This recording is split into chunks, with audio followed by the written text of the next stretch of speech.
If you've seen the 2007 film Atonement, you might remember a really amazing scene, which is shot in a single take, which tracks the main characters as they walk along the beaches at Dunkirk. At one point in the scene, we see a group of soldiers singing a hymn. Take from our souls the strain and stress, and let our ordered lives confess the beauty of thy peace.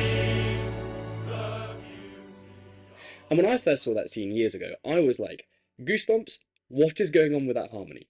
Well, it turns out the chord progression used in that moment pops up here and there in all kinds of different music, and I really mean it, from Bach to Leonard Cohen's Hallelujah. And whenever someone chooses to use it, it's always a special moment, and it always ends up doing stuff to me. So, in the years since first seeing that scene, I've been collecting occurrences of this chord progression, and today I'd like to talk about what's going on with it. I'm going to play you a few seconds of music, see if you feel anything.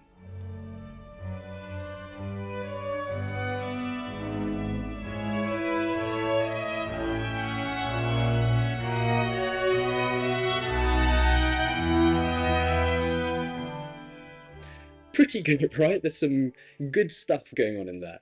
Now, we're going to see how composers vary and morph these chord progressions across classical music and film music and pop music, and we're going to see what's going on in that scene in Atonement. But the ultimate goal in this video is to gather enough tools as we go through the examples so that in the end we can properly understand a huge Rachmaninov moment, which uses a sort of souped up version of this chord progression. And trust me, that one is goosebumps every time. The amount of times that passage has made me cry. But in order to get there, we need to add some tools to our toolbox. First things first, names. I'm going to call these progressions Dunkirk progressions after that scene from Atonement, which feels a bit unfair because it's not like these progressions were invented for that film, but still, we need a name. Let's start with a warm-up, which is this charming little theme from Pixar's Ratatouille.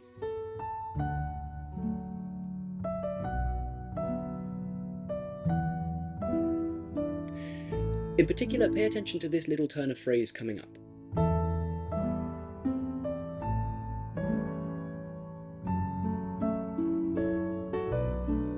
This small gesture is crucial to the emotional arc of Dunkirk progression, so let's take a closer look. We're in a major key, D major, and eventually we reach this dominant. But instead of resolving it to the tonic, which is what it usually wants to do, it's like we falter and we end up sighing into this relative minor. And maybe we could have gone straight from the dominant into the relative minor. But although that carries almost the same emotional weight, I don't think it quite does, because I think by adding the intermediate chord,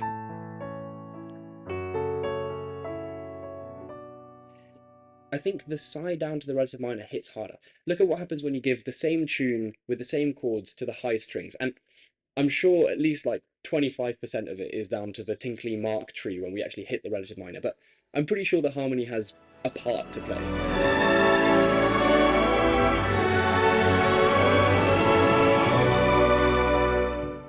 So the three chords are 5, 3, 6. The dominant, the third degree, and the relative minor. I'm going to call this little molecule the big sigh, and as we'll see, Dunkirk progressions are made by combining and adapting little molecules just like this one. And even though the Ratatouille theme is just the warm-up, there's still more that we can extract from it. Because later on in the tune, there's this very charming little turn of phrase which sounds like this.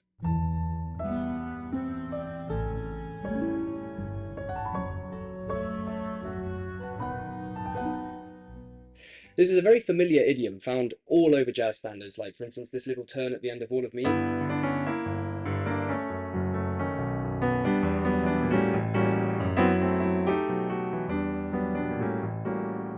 It's just a very simple way of delaying the resolution to the tonic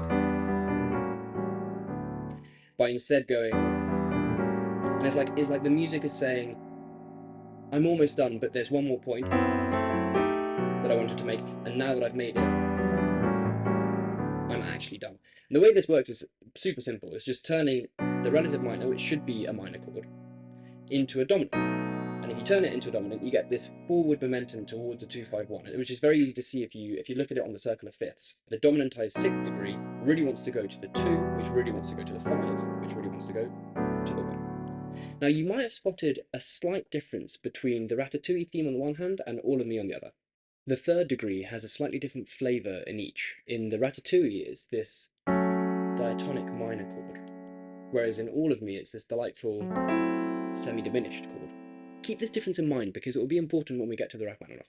Okay, that's enough of the Ratatouille warm-up. Let's see what Beethoven does with this.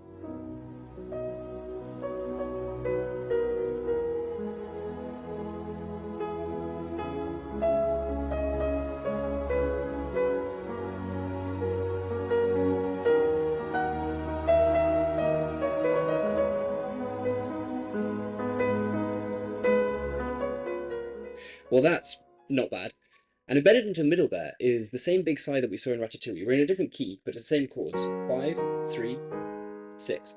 But what should be apparent from this example is that this big sigh emerges as part of a larger pattern. So if you just look at the bass in the chords, you see that in the big sigh, we fall by a third, and then we go up by a fourth. If you start that at the dominant, then you get the sigh. But if you start it at the fourth degree, you get, and then you can chain it. So you end up with a ladder that goes from 4 to 5 to 6, but you don't go straight up. It's almost like you slide down a little bit after every rung you gain. And so you have to end up working extra hard to continue to progress upwards. It's a little bit like, you know that riddle where it's like a snail falls down a well and the well's 15 meters deep. And every day the snail climbs up 5 meters, but then he falls asleep and he slides down 4 meters during the night. And the question is, how many days did it take the snail to get out of the well? I won't spoil the answer here, I'll put it at the end of the video, but the point is, Dunkirk progressions have a bit of a vibe of being that snail, just managing to make upwards progress despite the constant setbacks of sliding down. And a huge part of this building, uplifting feeling is the fact that you can continue the pattern even beyond the relative minor. Listen to this time from Beethoven's Fourth Piano Concerto.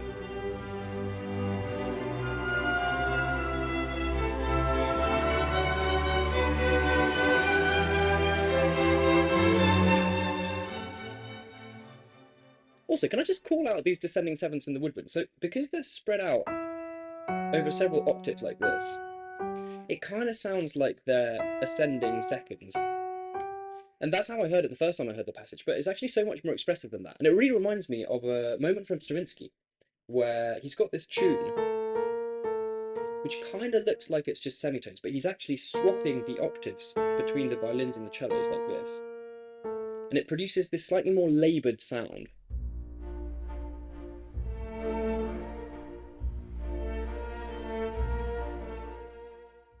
And now listen to how expressive the effect is in the Beethoven.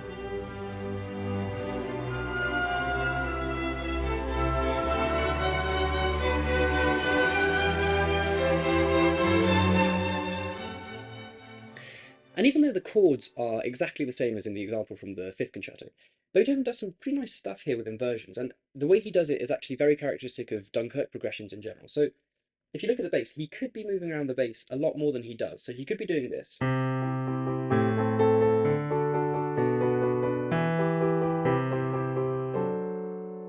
But instead he chooses to keep the bass stable every 2 chords, so you get this.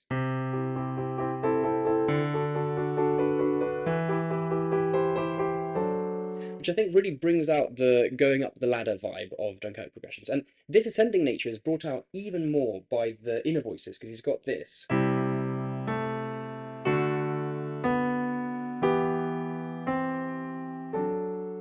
There's actually a very underrated Haydn sonata where Haydn does exactly the same with the bass and with the inner voices. And somehow he manages to make it sound both playful and a bit nostalgic.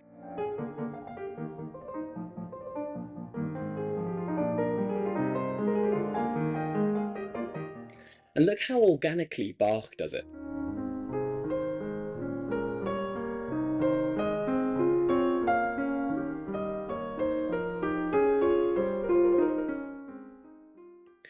The clashes between the voices are so great. You've got this.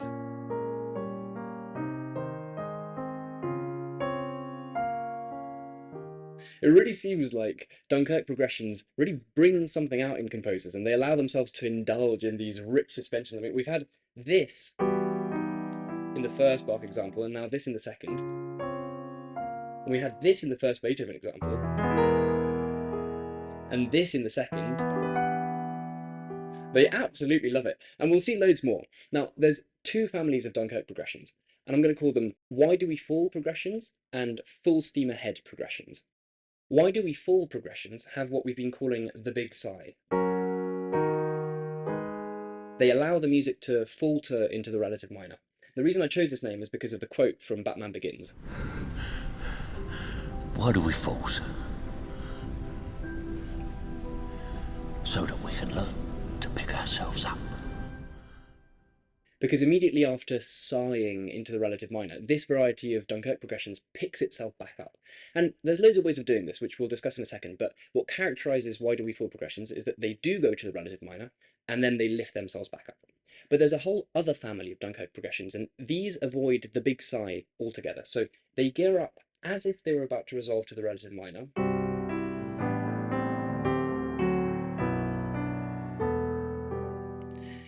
But instead,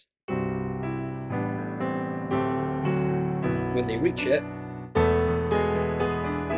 and this creates very strong forward momentum, just like we saw in the jazzy little turn in Ratatouille. There's an important point here, which is that we expect to hear a minor chord when we reach the relative minor. All else being equal, we expect a Why Do We Fall progression. So turning the relative minor into a secondary dominant generates energy by thwarting that expectation. This will be important when we get to the Rachmaninov. Now, full steam ahead progressions direct this energy they generate towards the second degree. So a good example is the Bach we started with. Listen to how the music builds until we reach the second degree.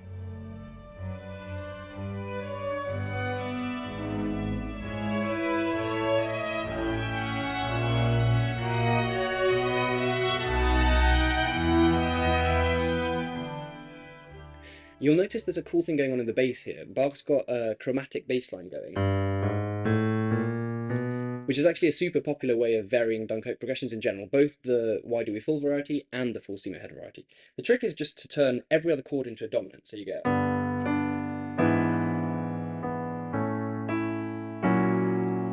And this generates tremendous upwards energy. Bach absolutely loves this one.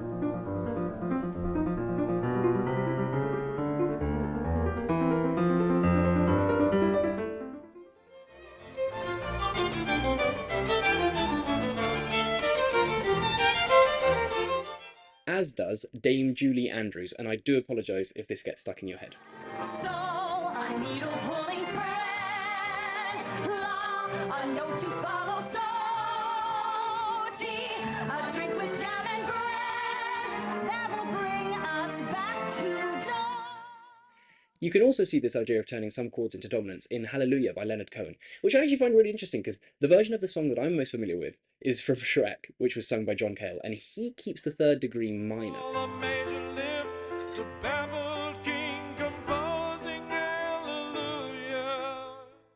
So I was pretty surprised to see that in the original, Leonard Cohen has the third degree as a dominant. The baffled king composing hallelujah.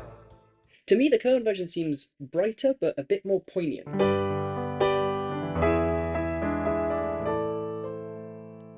Whereas I think the Cale seems maybe gloomier and more, like, resigned.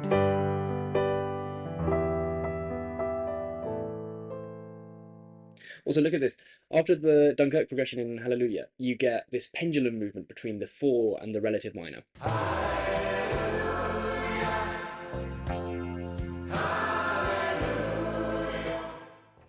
Now, I'm not saying this is a unique idea, but it definitely has a certain amount of character. But look at this Dunkirk progression from Love Actually.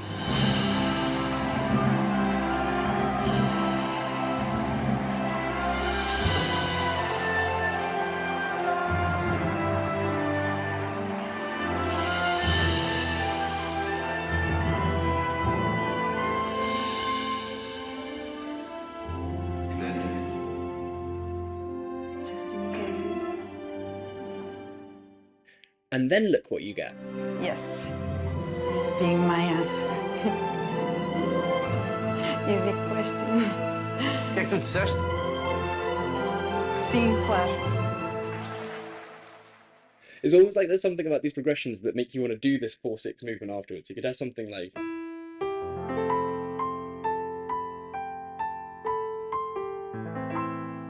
But But in any case, these why do we fall progressions, the ones that do actually sigh into the relative minor, they've got a bit of a problem to solve, which is basically, how do you pick yourself up from this hole that you've just fallen into?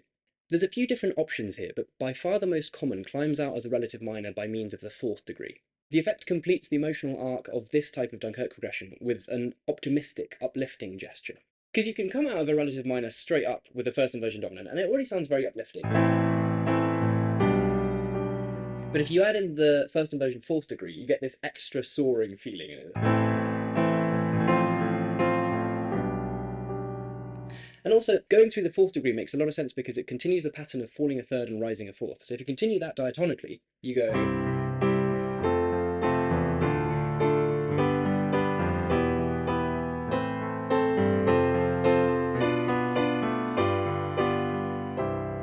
You get back to the one, which is kind of neat. But the issue is, you have to go through the 7, and the 7 is a bit weird because, you know, it's diminished, and most of the time it's just used as a 5, and I've never actually seen a proper 7 be used in this context. All the examples we've seen just perform a bit of sleight of hand here, and they just chuck in a 5th degree instead of the 7, and they just act like nothing happened, and it actually sounds great. Here it is, for example, in the slow movement of Bach's double violin concerto, which is, it's got to be one of the most beautiful slow movements ever written.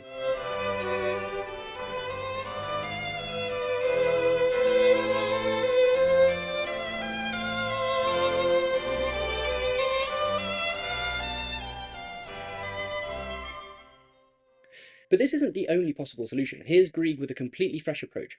Notice how he doesn't only end up in a dominantized third degree, but he also swaps out the relative minor for a tonic chord in first inversion.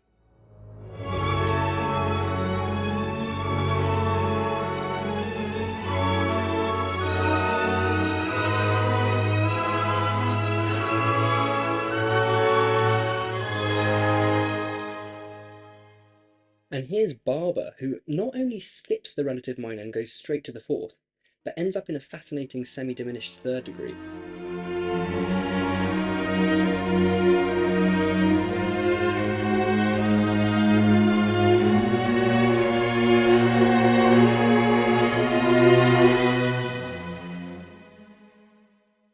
But there's another solution to the problem of how to pick yourself up from the relative minor, and this one is so fun, and it's the one that Dario Marianelli used in that scene from Atonement. From our souls the strain and stress, and let our ordered lives confess the beauty of thy peace.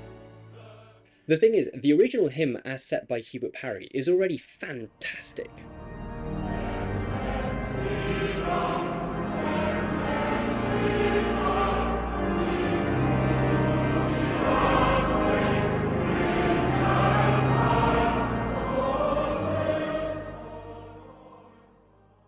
Some of the voicings are so great. I mean, you kind of had me at this chromatic sliding in the inner voices, but then you've also got this add 2 on the dominant, and then this suspension that everyone seems to be whacking out in these examples, and then on the first inversion dominant, this add 2, and then to top it all off, you've got these crunchy passing notes on the way up to the climactic highest note.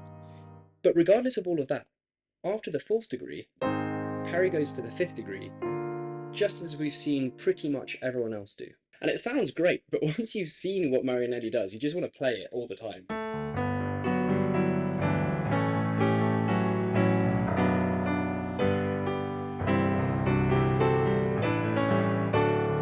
So here we continue the pattern of falling a third and rising a fourth, but we don't do it diatonically. So after this, instead of rising an augmented fourth,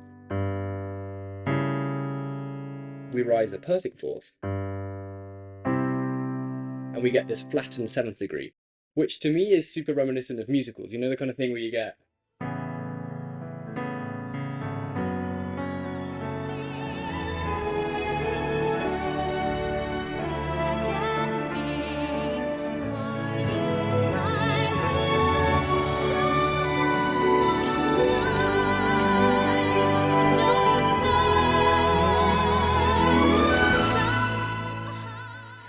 Also, in that atonement scene, Marianelli uses a motif which I can't help but hear as a tribute to Bach. So we just heard a Dunkirk progression from the slow movement of the double violin concerto, and this is from that same movement.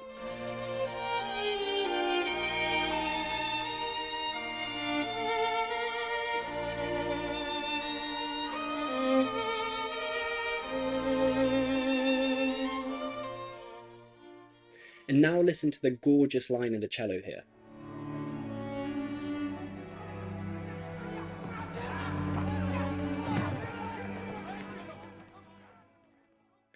Okay, one more tool that we need before we can tackle the Rachmaninov. There's a famous jazz ballad called My Foolish Heart, and I'd always assumed that it was built on a Dunkirk progression because the tune really sounds like it should be. But when I listened to it recently, turns out the real chords are actually a lot more standard. It's just two groups of 1, 6, 2, 5, which is one of the most standard chord progressions across all genres of music.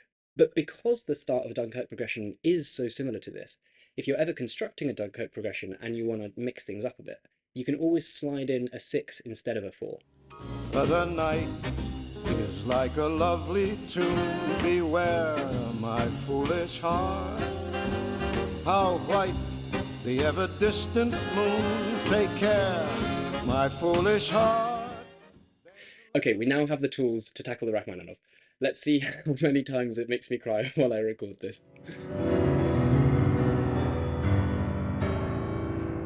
The moment is a huge climax at the end of the third piano concerto, which is why Daniil's looking so sweaty here. He's been playing hundreds of notes per minute for like 40 minutes straight. But the thing is, the chords used in this passage are basically just a souped-up version of a Dunkirk progression. And there's a lot going on, because Rachmaninov is building on Bach and Haydn and Beethoven and Grieg and 200 years of Dunkirk progressions, and so the result is pretty intense. But I think by this point, the skeleton of the harmony will be very familiar.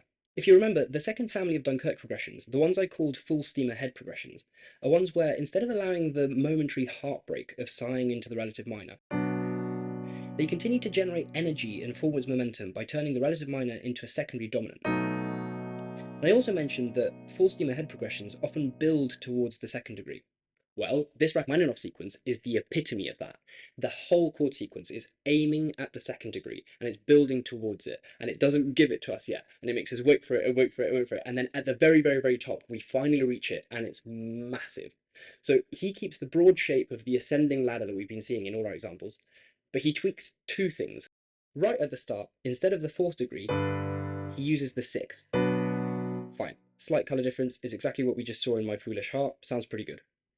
But the main thing he changes is to do with cranking up the tension and the energy.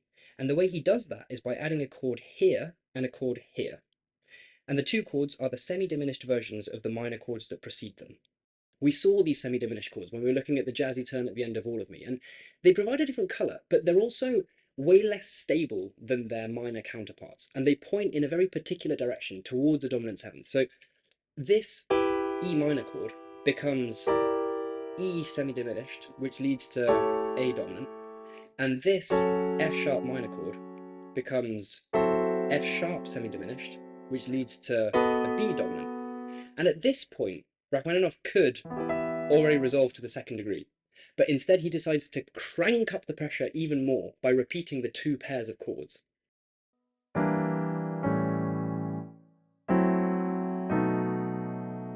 And notice how careful Rachmaninoff is with his choice of dissonances. So the first time we get these semi-diminished chords, he puts them in first inversion. I think this is because he's trying to avoid the clash between the bass and the tune. Whereas the second time round, the tune is on different chord tones, so he's happy to give us these rich, semi-diminished 11th chords, spelt out in full glory, where you can really feel the tension between the minor parts of the scale and the major parts of the scale. And notice the simple but effective use of harmonic rhythm. He's operating in groups of 3 bars. And then he compresses that to groups of 2 bars, which creates this sense of urgency. And then at the very last hurdle, when he's almost ready to give us the second degree, he lengthens the dominant of the second degree for one last extra bar, making sure that we're really at the edge of our seats before delivering us to the second degree.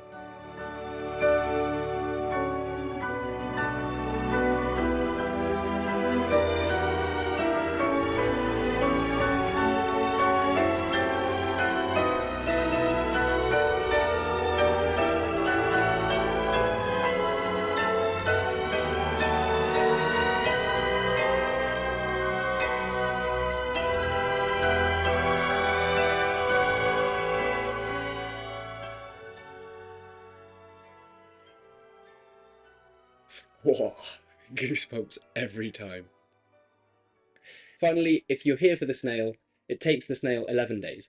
On the 10th day, he starts at 9 meters, goes up to 14, and slides back down to 10. But on the 11th day, he starts at 10, climbs to 15, and gets out.